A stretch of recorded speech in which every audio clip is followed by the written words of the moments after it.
Bon, guys, algorithme pas pantoute. So, vous savez ce que ça veut dire? Il faut parler d'un sujet controversé.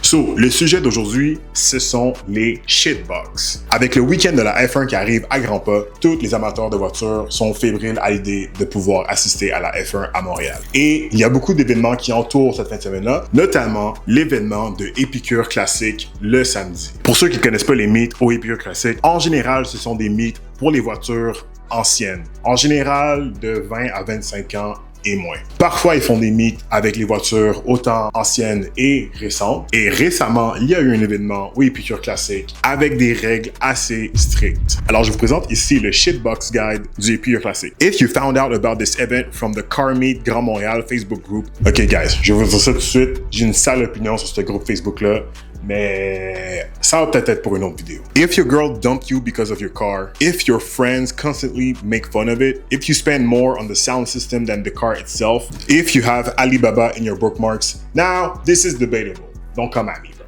If you have your IG Handle sticker on your car, if you're running stock suspension with aftermarket wheels, you get the point.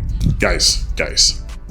Selon moi, selon mon humble avis de propriétaire de shitbox, la suspension devrait venir avant les roues.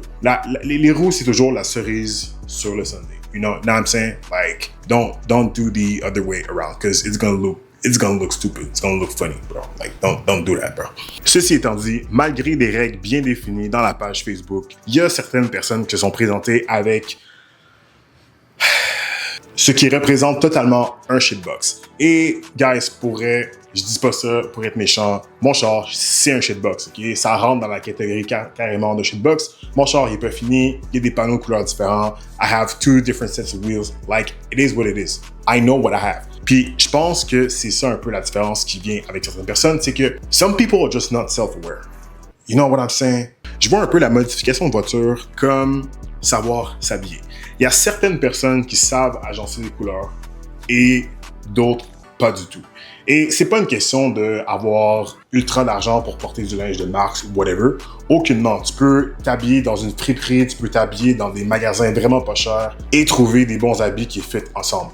Les chars, c'est pareil, guys. Just because you have a high-end car doesn't mean you have taste.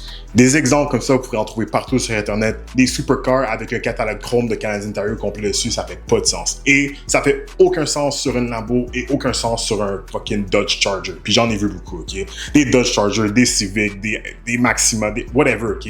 Guys, le catalogue chrome au Canadian Tire, on n'y touche pas, OK? Stop doing that.